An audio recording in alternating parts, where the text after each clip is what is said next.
Hello everyone, welcome back to my channel.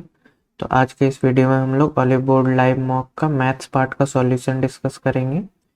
तो आप लोग अगर मेरे मार्क्स देखना चाहते हैं तो इस चैनल के शॉर्ट सेक्शन में मेरे मार्क्स कितने आए हैं वो आपको पता चल जाएगा। बाकी पहले क्वेश्चन से चलिए स्टार्ट करते हैं। तो इस क्वेश्चन में कह रहा है, एक मिनट पहले कलर चेंज कर लूँ। इस क्वेश्चन में कह रहा है कि find the difference between total number of milk packet sold by shopkeeper A of all. A में ऑल थ्री ब्रांड्स का कितना है पहले वो निकाल लेते हैं। ए में 92, 102 एंड 12। तो दो दो चार दो छः, छः आ गया इधर, और 9 0 1 2 10 206। ए टोटल मिल्क पैकेट कितना सोल्ड कर रहा है? तो 206 कर रहा है। और डिफरेंस क्या चाहिए हमें? Total number of milk packets of brand Z sold by all four shopkeeper. तो जेड जेड का ये ग्रीन लाइन है। टोटल फोर शॉपकीपर क्या क्या है? 92, 72, 55 और 40। इसका सम लेना है हमें। तो इसका सम क्या हो जाएगा? दो दो चार और पाँच नौ, नौ आ गया इधर, और इधर पाँच चार नौ, नौ और सात 16, 16 और 16 और 9 25, 259 और 206 का डिफरेंस लेना है। तो कितना डिफरेंस हो जाएगा? 53 आ जाएगा इसका आंसर। ऑप्शन ए करेक्ट हो जाएगा। अगले क्वेश्चन पे चलते हैं। तो इस क्वेश्चन में कह रहा है एक शॉपकीपर कोई आर्टिकल को 10% लॉस पे बेचता है, और अगर वो 5% फायदे पे बेचता तो 60 रुपये का मोर प्रॉफिट होता। तो डिफरेंस क्या है? 15%। 15% का वैल्यू क्या हो गया मेरा? 60 रुपये हो गया। तो हमें कॉस्ट प्राइस निकालना है। तो कॉस्ट प्राइस 100% होगा। 100% का वैल्यू क्या हो जाएगा? 60/15 इंटू 100। ये कटेगा 4 बार में, तो इसका आंसर 400 रुपये आ जाएगा। तो ऑप्शन बी इसका करेक्ट आंसर हो जाएगा। अगले क्वेश्चन पे चलता है। तो इसमें कह रहा है कि 20% के हिसाब से कंपाउंड इंटरेस्ट चल रहा है, तो इनका सम टोटल कितना है? 2p प्रिंसिपल हो गया, और ये अमाउंट इतना पहुंच जा रहा है। तो p का वैल्यू हमें निकालना है। 20% का मतलब क्या है? 1/5। तो ये सम दिया हुआ है ना, टोटल अमाउंट, सम और अमाउंट का बात हो रहा है, मतलब एक साल में क्या हो जाएगा? 5 से 6 हो जाएगा। और अगर कंपाउंड इंटरेस्ट चल रहा है 2 साल, तो 2 साल में क्या होगा? 5 का स्क्वायर से 6 का स्क्वायर, इसका मतलब 25 से 36 हो जाएगा वो। तो 25 से 36 हो जाएगा, इसका मतलब 2p माइनस 600/3p-1080। ये क्या है? इसका रेशियो मेरा 25/36 का रेशियो होगा। तो यहीं से हम लोग कैलकुलेट करना स्टार्ट कर देते हैं। तो मल्टीप्लाई करते हैं सीधा। पहले 36 इंटू टू 72p, माइनस इसको ऐसे ही छोड़ देते हैं पहले। 36 into 600 equal to 25×3 = 75p minus 25 into 1080। हाँ ये वाला इधर लेके आते हैं, ये इधर लेके आते हैं, तो ये क्या आ जाएगा? 75 minus 72, 3p is equal to, ये हो गया मेरा 25 इंटू 1080 माइनस 36 इंटू 600। ठीक है। और तीन, तीन से काट देते हैं इधर। तीन से ये कितने बार में जाएगा? 3 बार में, और फिर 18360, और ये 3 से 12 बार में चला जाएगा। तो ये कितना आ जाएगा? 25। 25 को अगर किसी से मल्टीप्लाई करना होता है तो क्या करते हैं? 4 से डिवाइड करते हैं नंबर को, और 2 जीरो चिपका देते हैं। तो ये कितना आ जाएगा मेरा? p इक्वल टू, यहाँ से 4 से डिवाइड करेंगे तो 9,000 ये आ जाएगा, और ये 12 इंटू 6 7200। इसका आंसर मेरा 1800 रुपये आ जाएगा, आंसर पी। तो ऑप्शन ए मेरा करेक्ट आ जाएगा। अगले क्वेश्चन पे चलते हैं। तो अगला क्वेश्चन कह रहा है कि ए और बी के एफिशिएंसी का रेशियो 3:1 है। ए इज थ्राइस एफिशिएंट। ए मतलब ए तीन, बी से 3 गुना ज़्यादा एफिशिएंट है।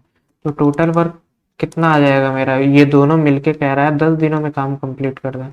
तो दोनों का एफिशिएंसी 4, 4 इंटू 10, 40 हो गया टोटल वर्क डन।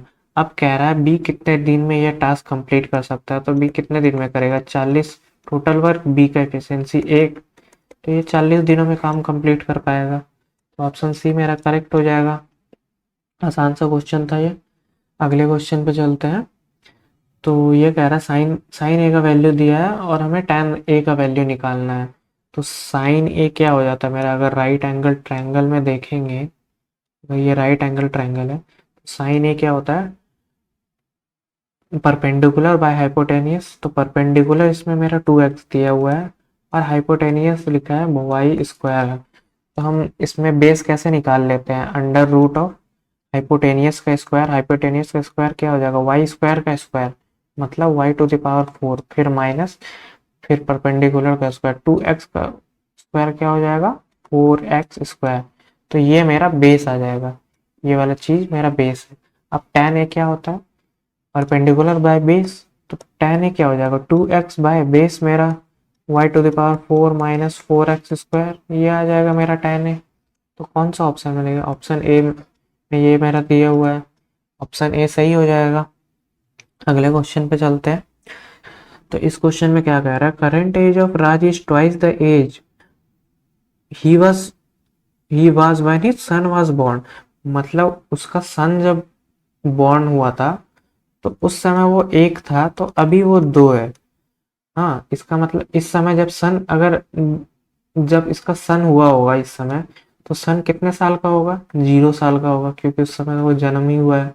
तो अभी अभी सन का कितना हो जाएगा, अगर फादर का 1 से 2 हो जा रहा है तो सन अभी कितना हो जाएगा, 2, 1 हुआ होगा, 0 से 1 हुआ होगा वो उसका सन का एज। तो अभी प्रेजेंट टाइम में अगर देखें तो फादर और सन का रेशियो कितना है, 2 और 1, 2:1 हो गया। और ये कह रहा है 5 साल पहले, इसको हटा दो। फिर इसका कह रहा है 5 साल पहले उन दोनों के एज का रेशियो कितना था, 3 टाइम्स था वो, फादर 3 टाइम्स था, ये 5 साल पहले का बात हो रहा है, ठीक है, 3:1। तो यहाँ पे गैप कितने का आ जा रहा है, 2 का है, यहाँ पे 1 का है, तो गैप को सेम कर देते हैं पहले। तो अभी प्रेजेंट टाइम में कितना हो गया, 4:2। तो ये जो एक का वैल्यू है, इन दोनों का डिफरेंस, एक का वैल्यू क्या है, 5 साल है। हाँ, और ये कहना चाह रहा है कि आप क्वेश्चन क्या पूछा, present age of Rajsan, present age Rajsan कितना है, 2 हो गया। तो 5 इंटू 2, 2 इंटू 5, 10 साल आ जाएगा आंसर, 10 साल। अगले क्वेश्चन पे चलते हैं। तो ये काफ़ी कैलकुलेटिव सा क्वेश्चन है, इसको थोड़ा आराम से समझाते हैं पहले।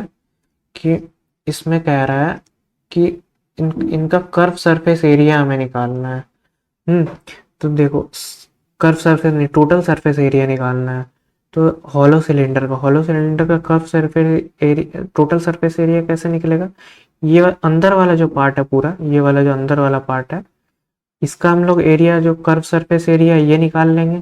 ये जो बाहर वाला कर्व एरिया है, इसको एरिया निकाल लेंगे, कर्व सरफेस एरिया ये हो जाएगा, प्लस ये वाला जो पार्ट है इसका एरिया जो टोटल है बाहर बाहर, इसका एरिया निकाल लेंगे।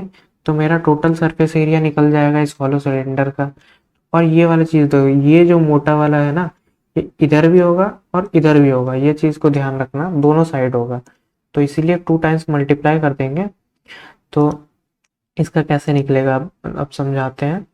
तो देखो, बड़ा वाला रेडियस कितना दिया हुआ है, 5 दिया हुआ है, और तो छोटा, और थिकनेस दिया हुआ है 1 सेंटीमीटर, तो छोटा रेडियस कितना हो जाएगा, 4 हो जाएगा। और हाइट मेरे को दिया हुआ है 20। तो अब देखो टोटल सरफेस एरिया कितना निकलेगा, अंदर वाले का एरिया, अंदर वाले का एरिया क्या है, 2 पाई छोटा आर इंटू एच। सिलेंडर का कर्व सरफेस एरिया कैसे निकालते हैं, 2 पाई आर एच होता है ना फॉर्मूला, उसी से ये आ रहा है।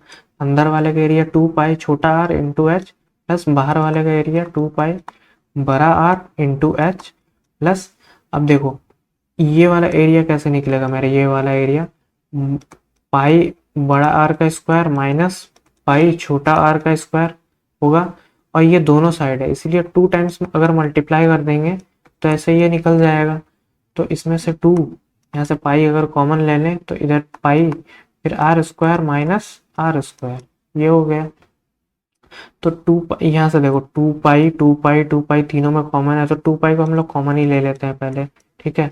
आर एच, आर यहाँ पे क्या है मेरा 4, यहाँ पे क्या है एच 20, तो 4 × 20 कितना हो गया 80, फिर प्लस, फिर यहाँ पे मेरा आर कितना है 5, यहाँ पे है मेरा 20, तो ये हो गया 100। और ये वाली चीज़ कैसे निकलेगा, ये बड़ा वाला आर 5 का स्क्वायर हो गया, हाँ तो ये 25 हो गया, छोटा आर 4 का स्क्वायर 16, इन दोनों का डिफरेंस 9 हो गया, तो ये 9 आ जाएगा। इन दोनों का सम अगर कर लें तो कितना हो जाएगा 2 पाई इंटू 189, 189 आ जाएगा। 2 पाई का मतलब क्या है, पाई का वैल्यू 3.14 दिया हुआ है, तो इसको मल्टीप्लाई कर देंगे कितना आ जाएगा 6.28 इंटू 189, इसका वैल्यू हमें निकालना है तो मल्टीप्लाई कर लेंगे, तो 628 और 189, 8 9 जा 72, 7 बचा, 9 2 जा 18 और 8 8 64, 7 8 15 और 9 9 बचा, 1 6 1 7 1 8, फिर 6 9 जा 54, फिर 8 और 8 2 जा 16, तो यहाँ से क्या आ जाएगा 6 4 10 और 16 26, 5 6 7 8 और फिर 6 8 48 और 2, 8 और 8 16 17 18, 1 5 बचा 6, तो यहाँ आ गया मेरा 1186.92, इसका आंसर आ जाएगा। तो लगभग कितना आ जाएगा 1187 के आसपास है नियरेस्ट इंटीजर, तो ऑप्शन सी मेरा करेक्ट हो जाएगा इसका आंसर, ठीक है। आप लोग कैलकुलेट करके देख लेना, यही आएगा, मैं शॉर्ट मेथड से कैलकुलेट किया हूँ ये। बाकी अगले क्वेश्चन पे चलते हैं। तो इस क्वेश्चन थोड़ा सा कट गया है, मैं बता देता हूँ यहाँ क्या था। नंबर ऑफ गर्ल्स आर, जो ड्रामा कमेटी में इंक्लूडेड है यहाँ पे वो उसका नंबर दिया हुआ है। तो क्वेश्चन में कह रहा है कि डिफरेंस निकालना है हमें number of boys who are not the member of drama committee from B and C together, B और सी का हमें देखना है।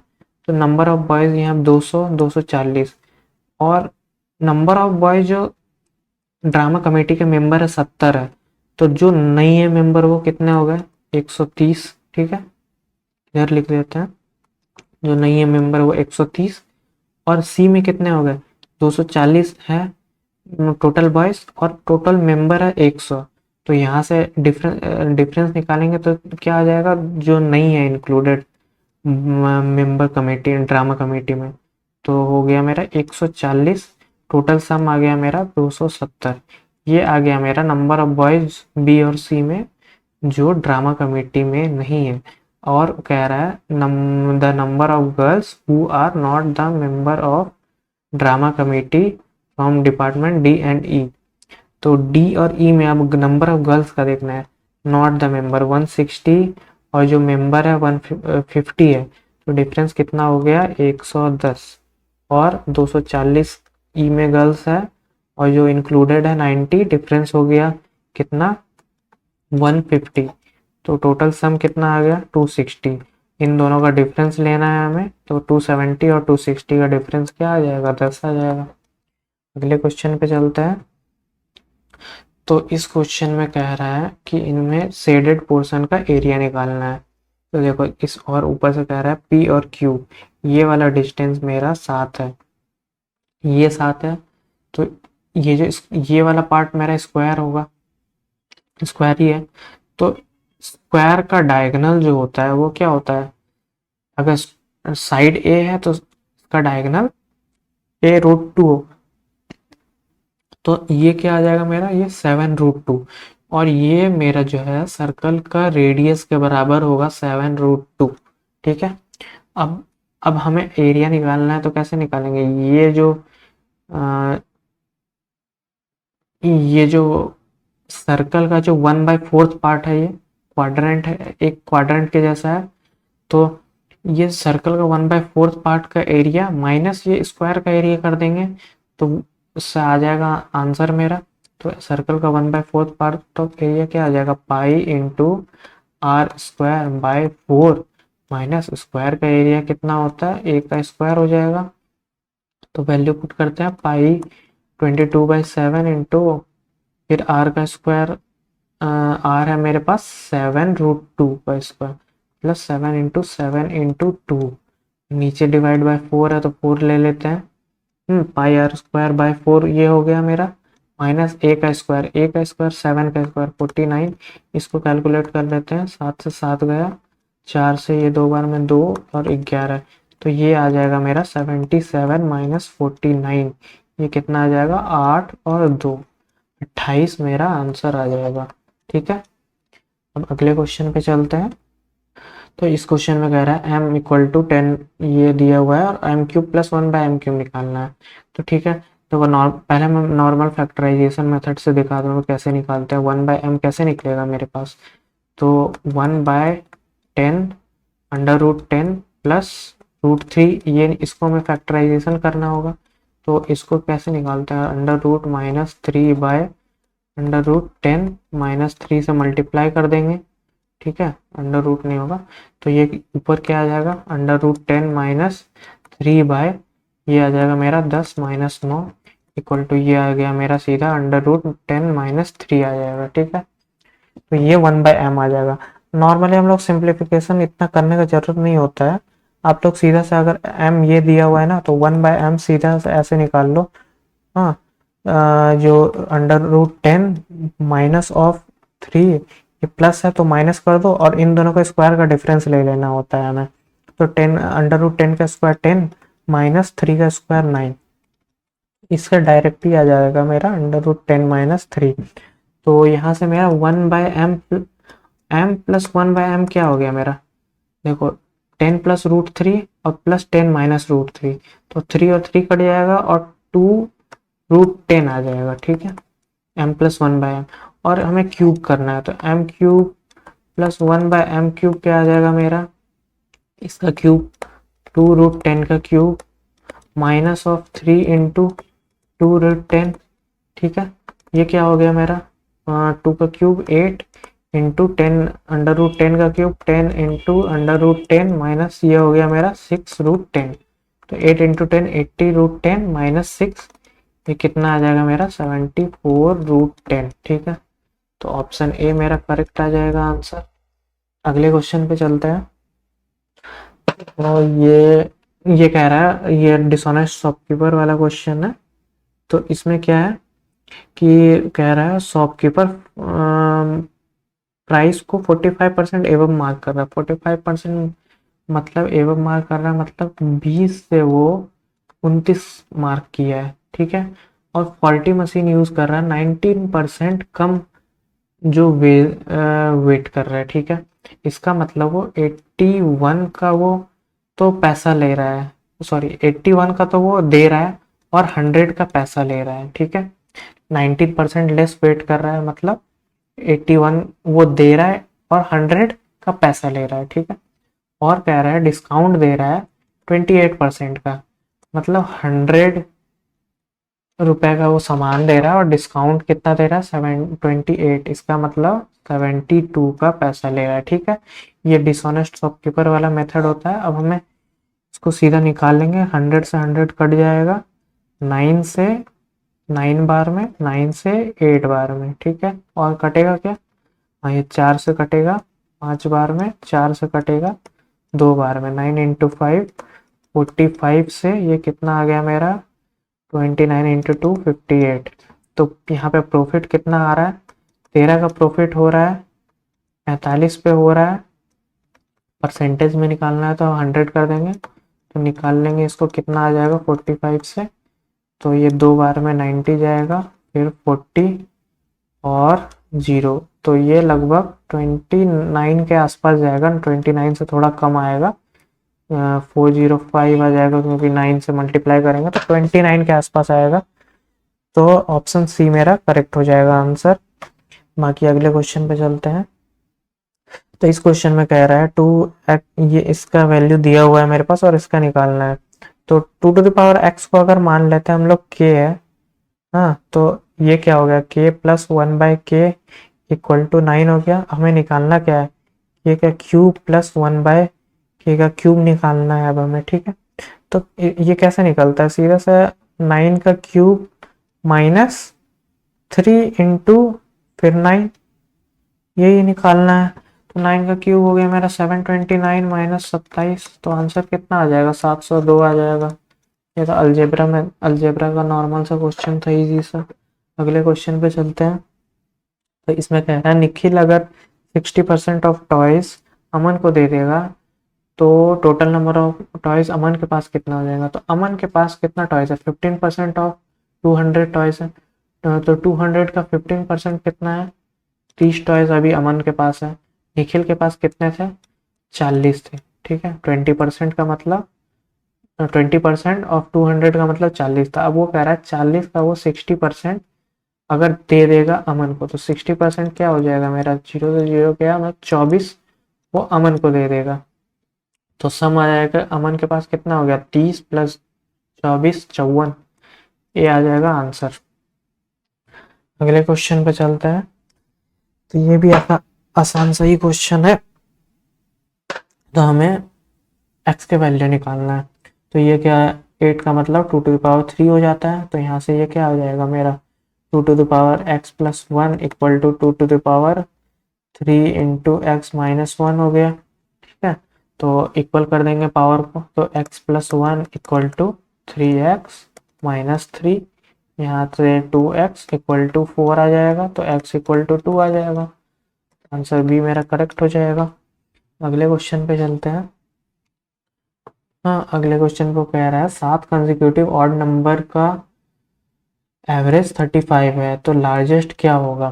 तो 7, 1 2 3 4 5 6 7, 7 का अगर एवरेज 35 है, इसका मतलब बीच वाला नंबर जो है वो 35 होगा। तो हमें लार्जेस्ट कैसे निकालना है, इनका गैप 3 का है, और ऑड नंबर के बीच का गैप कितना आता है, 2 2 का गैप होता है, 1 3 5 ऐसे इन दोनों के बीच में गैप 2 का है, ठीक है। तो 2 2 का गैप, 3 इंटू 2 6, 35 प्लस 6 41 आ जाएगा आंसर। तो आप नॉर्मल भी यहाँ से देख सकते हो, ऐसे भी 35 और अगला वाला नंबर क्या हो जाएगा 37, फिर अगला नंबर 39 और 41, इस तरह से भी आप निकाल सकते हो, मर्जी आपकी है। तो आंसर 41 आ जाएगा, ठीक है। अगले क्वेश्चन पे चलते हैं। तो इसमें कह रहा है कि tan a माइनस 5/12 है और a सेकंड सेकंड क्वाड्रेंट में लाई कर रहा है। पहले क्वाड्रेंट समझा देते हैं किसमें क्या क्या होता है। ये होता है फर्स्ट क्वाड्रेंट, ठीक है। तो इसमें सारा वैल्यू साइन कॉस टैन जितना भी है वो सब कुछ पॉजिटिव आता है, ठीक है। और सेकंड, ये है मेरा सेकंड क्वाड्रेंट। हाँ, तो सेकंड क्वाड्रेंट में क्या होता है मेरा, बस साइन और कोसेक, ठीक है, ये बस पॉजिटिव होगा, बाकी सब नेगेटिव होगा। Cosec sec sorry cos sec और टैन और कॉट ये सब नेगेटिव होगा। थर्ड क्वाड्रेंट में क्या होता है, यहाँ पे मेरा टैन और कॉट ये बस पॉजिटिव होगा, बाकी सब नेगेटिव होगा। और ये मेरा फोर्थ क्वाड्रेंट है, इसमें क्या होता है मेरा कॉस और सेक ये बस पॉजिटिव होगा, बाकी सब नेगेटिव होगा, ठीक है। बाकी आपको इस क्वेश्चन को बनाते हैं। तो इस क्वेश्चन में क्या कह रहा है कि हमें sign A plus cos A अगर 5/12 है, ठीक है, tan ए, तो हम लोग माइनस माइनस का बाद में देखेंगे सेकंड क्वाड्रेंट में, पहले हम लोग ट्राइंगल बना रहे हैं। तो tan ए 5/12 है, tan ए का मतलब ये अगर 5 ये ए है तो ये 5 है और ये नीचे वाला 12 है, तो ये कितना हो जाएगा राइट एंगल ट्राइंगल प्रॉपर्टी से ये 13 हो जाएगा। अब sign A plus cos A निकालते हैं। तो साइन ए क्या है मेरे पास, साइन क्या आ गया मेरा 5/13 और कॉस हो गया मेरा 12/13। अब देखो सेकंड क्वाड्रेंट में क्या होता है, साइन पॉजिटिव होता है, तो साइन पॉजिटिव होगा और कॉस निगेटिव होगा, तो ये माइनस में आ जाएगा। तो इन दोनों को अगर कैलकुलेट करेंगे तो ये -7/13 आंसर आ जाएगा, ठीक है। तो ऑप्शन सी मेरा करेक्ट हो जाएगा। अगले क्वेश्चन पे चलते हैं। तो इसमें हमें एक्स वाई जेड निकालना है इस, और ये निकालना है ये कितना होगा। तो ये 4 क्या होता है मेरा, 2 का स्क्वायर, 8 क्या होता है 2 का क्यूब, ठीक है, और 64 क्या होता है 2 का पावर 6, ठीक है। अब इसको नॉर्मल कैलकुलेट कर लेते हैं, तो ये हो गया मेरा 2 टू द पावर 4 नहीं, 2 to the power 2x equal to 2 to the power 3y equal to 2 to the power 6 into 2 12z, ठीक है। और ऊपर का पावर बराबर कर देंगे तो 2x equal to 3y equal to 12z। अब हमें एक्स वाई जेड का रेशियो कैसे निकल जाएगा, एक्स वाई जेड यहाँ से 3 इंटू 2x हो गया, 3 इंटू 12 36, और y क्या हो गया मेरा 12 इंटू 2 24, और z क्या हो गया 2 इंटू 3 6, तो 6 से काट काट के दे 6 4 और 1, ये आ गया मेरा रेशियो इन दोनों का। 6 से काट देंगे तो इतना आ जाएगा।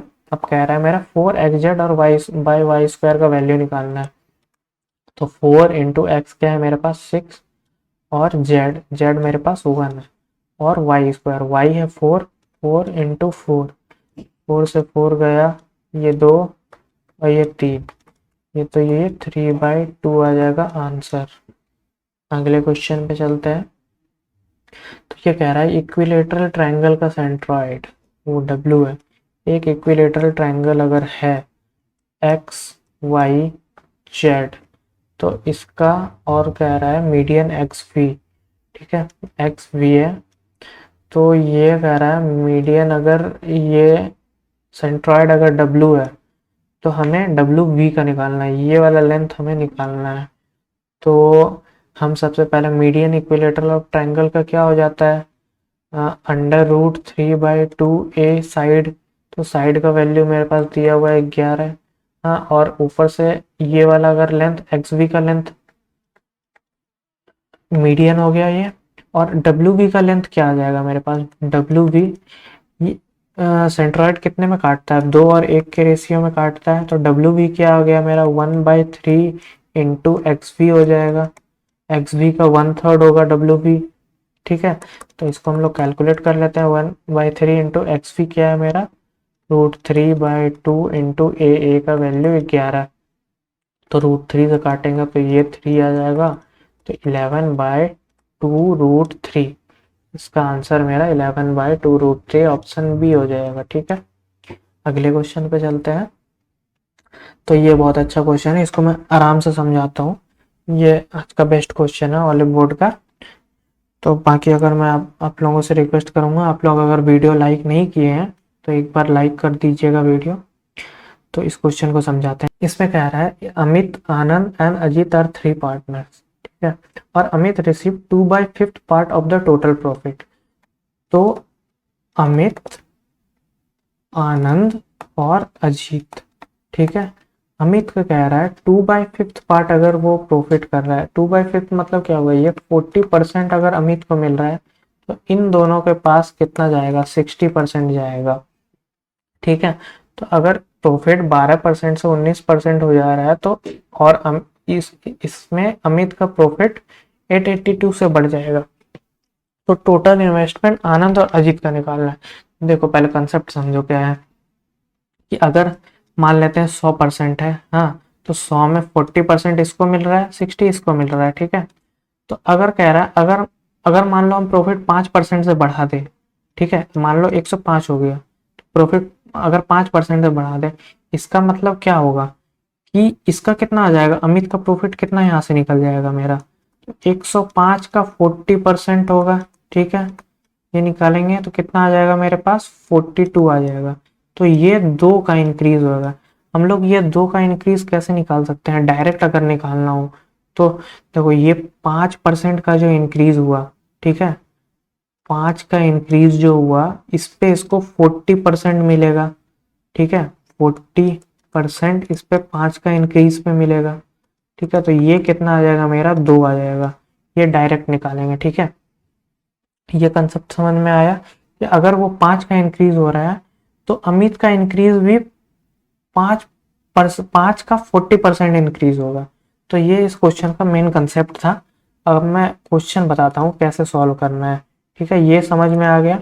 तो देखो इसमें कह रहा है प्रॉफिट 12 से 19 हो जा रहा है, मतलब इंक्रीज क्या हो रहा है, 7% का इंक्रीज हो रहा है। तो अमित, हाँ अमित का इंक्रीज कितना आ जाएगा, 7 का 40% अमित का इंक्रीज होगा।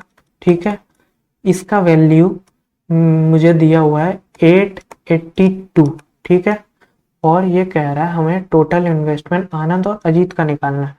आनंद और अजीत का इन्वेस्टमेंट कितना था, 60% होगा। अगर अमित को प्रॉफिट 40% मिल रहा है तो इन दोनों का इन्वेस्टमेंट 60% होगा। तो 7 का 40% 882 है, तो हमें 60% का वैल्यू निकालना है। तो इसका मतलब क्या होगा, 882 बाय 7 का 40%, 7 का 40% मतलब 7 का 2/5, और हमें 60% निकालना है। ठीक है, तो ये 5 को हम लोग ऊपर भेज देते हैं, तो इंटू 5 कर देते हैं। ठीक है, समझ आ गया। अब हमें बस इसको कैलकुलेट करना है। तो ये कितना हो गया, 2 से कटा ये 30 बार में जाएगा, 7 से कटा ये 1, और 1 4, और 1 4 सॉरी 2, और 1 2 6। तो ये हो गया मेरा 126 इंटू 150। ये कितना आ जाएगा मेरा, 126 और 630, तो 18900। ये आ गया मेरा ऑप्शन डी मेरा करेक्ट आंसर हो जाएगा। ठीक है, ये क्वेश्चन समझ में आया? अगर समझ में आ गया हो तो एक लाइक कर देना वीडियो पे। बाकी अगले क्वेश्चन पे कर चलते हैं। तो ये तो आसान सा क्वेश्चन है, रोम्बस का डायगोनल 2 दिया हुआ है और हमें लेंथ निकालना है। तो रोम्बस बना देते हैं पहले। तो ये हो गया मेरा डायगोनल ABCD। तो ये कह रहा है AC 16 है, तो AC 16 है तो बीच आधा पार्ट कितना होगा, 8 होगा। BD 12 है तो आधा पार्ट कितना होगा, 6 होगा। तो ये राइट एंगल ट्रायंगल होता है, हमें पता होता है रोम्बस क्या करता है, राइट एंगल ट्रायंगल ये में काट 4 राइट एंगल ट्रायंगल बनाता है। तो ये 6 है, ये 8 है, तो राइट एंगल ट्रायंगल से ये कितना आ जाएगा, 10 आ जाएगा। तो यही रोम्बस का साइड है, तो ऑप्शन सी मेरा करेक्ट आंसर आ जाएगा। अगले क्वेश्चन पे चलते हैं। तो ये भी वही राइट एंगल प्रॉपर्टी वाला ही क्वेश्चन लग रहा है। देखो इसमें भी क्या दिया हुआ है, ए पी बी ये वाला चीज मेरा 60 डिग्री दिया हुआ है, और कह रहा है मुझे AP निकालना है। तो AP ये भी दिया, देखो यहाँ पे राइट एंगल पे काटता है। ठीक है, तो और ये टोटल 60 है, तो ये इसका आधा हो जाएगा, 30 डिग्री हो जाएगा। तो हमें AP निकालना है। तो देखो ये क्वेश्चन तो बनाने का आप tan थीटा निकाल लो, मैं नॉर्मल भी दिखा देता हूँ। देखो tan थीटा यहाँ से क्या हो जाएगा मेरा, ये अगर थीटा है, tan थीटा हो गया मेरा, इसका परपेंडिकुलर क्या है, AO/AP। यहाँ से निकाल लो tan थीटा कितना हो गया, थीटा मतलब 1/√3, tan थीटा का मतलब tan 30 डिग्री। AO मेरा क्या है, AO मेरा दिया हुआ है रेडियस 12, 12 दिया हुआ है, 12/AP। यहाँ से 12√3 आ जाएगा। ठीक है, बाकी मैं अब इसका आसान क्वेश्चन, अगर आसान मेथड बताऊँ ना, तो ये चीज़ दिमाग में बैठा लो कि अगर एक राइट एंगल ट्रायंगल है, अगर वो 30 डिग्री यहाँ है, या फिर यहाँ ये 60 डिग्री हो जाएगा, तो 60 डिग्री जिस पे खड़ा होता है ये वाला, ठीक है, तो ये 1 होएगा, हाइपोटेनियस 2 होगा, और 30 डिग्री जिस पे खड़ा होता है ये 3 हो जाता है। ये रेशियो आपको हमेशा एकदम याद रहना चाहिए। तो यहाँ से डायरेक्ट हम लोग निकाल सकते थे, ये अगर मेरा 12 है तो ये, और ये 60 है, ये 30 है, तो ये मेरा डायरेक्ट यहाँ से 12√3 हो जाता, और ये वाला मेरा 24 हो जाता। तो हमें इतना कैलकुलेशन करने का जरूरत भी नहीं था, तो ये डायरेक्ट इस मेथड से आप निकाल सकते थे। ठीक है, अगले क्वेश्चन पे चलते हैं। तो इसमें कह रहा है product of price is increase by 20% and then decrease by 15%, तो ओवरऑल कितना चेंज होगा। तो ओवरऑल चेंज कैसे निकालेंगे हम लोग, पहले इंक्रीज हुआ 20%, मतलब पहले हो गया 5 से 6, अब क्या हो गया, डिक्रीज हो गया 15%। तो 15% डिक्रीज हो गया मतलब 20 से 17 हो गया। तो ओवरऑल परसेंटेज चेंज कितना आएगा, 5 इंटू 20 100, 100 से 6 इंटू 17 102। तो कितना हो रहा है, 2% का, 2% बढ़ जा रहा है। तो ऑप्शन ए मेरा करेक्ट हो जाएगा। अगले क्वेश्चन पे चलते हैं। तो इस क्वेश्चन का देखो प्रॉपर्टी एक सम याद रखना होगा कि कोई कोई सा भी ए बी सी अगर नंबर है, कोई सा भी 3 डिजिट का नंबर है, उसको हम लोग अगर 1001 से मल्टीप्लाई करेंगे तो वो हमेशा रिपीट कर देगा अपने डिजिट को, ए बी सी हो जाएगा। तो ठीक है, ये क्वेश्चन भी यही कह रहा है 421 और 421 है, तो वो किससे डिविजिबल होगा, वो डी से डिविजिबल होगा, 1001। तो दोनों 421 अगर रिपीट हो रहा है तो वो इसका मतलब 1001 से 100% वो डिविजिबल है। तो ठीक है, ये कॉन्सेप्ट समझ में आया। अगले क्वेश्चन पे चलते हैं। तो कह रहा है थीफ पुलिस का कार 500 मीटर दूर से स्पॉट किया। हाँ, और वो पुलिस को जब कैच करना स्टार्ट किया तो 2.5 किलोमीटर थीफ दौड़ा तो वो पकड़ा गया। तो पुलिस का स्पीड है मेरा 90, तो थीफ के बाइक का स्पीड कितना होगा। तो मान लेते हैं थीफ का बाइक का स्पीड एस है, ठीक है। तो थीफ को 2.5 किलोमीटर चलने में कितना लगा होगा। टाइम कैसे निकालेंगे, डिस्टेंस उनके बीच में 500 है, ठीक है। और टाइम देखो, टाइम कैसे निकलता है, उन दोनों का स्पीड का डिफरेंस निकल जाएगा।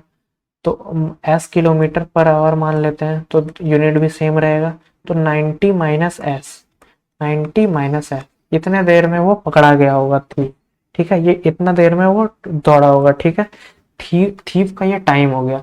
अब टाइम को अगर हम स्पीड से मल्टीप्लाई कर दें तो डिस्टेंस आ जाता है।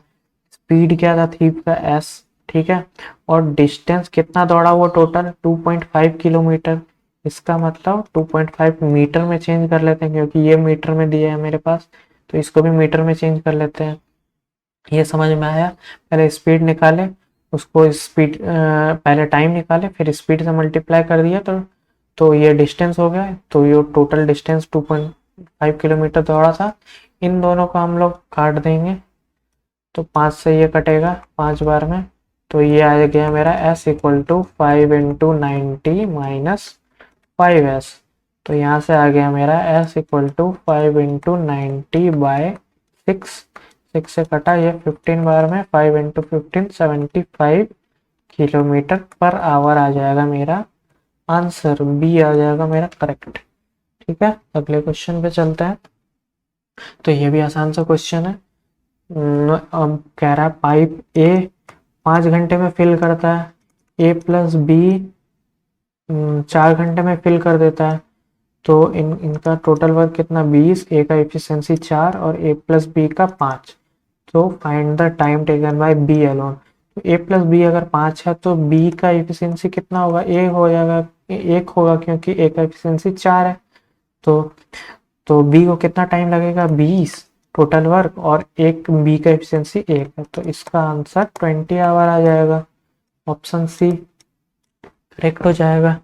ठीक है, बाकी अगर सॉल्यूशन आपको पसंद आया हो तो वीडियो में एक लाइक कर दीजिएगा और चैनल को सब्सक्राइब कर लीजिएगा, और ताकि जिससे अगले वीक का मैं सॉल्यूशन जैसे ही अपलोड करूं तो आपको वो नोटिफिकेशन आ जाए। Thank you.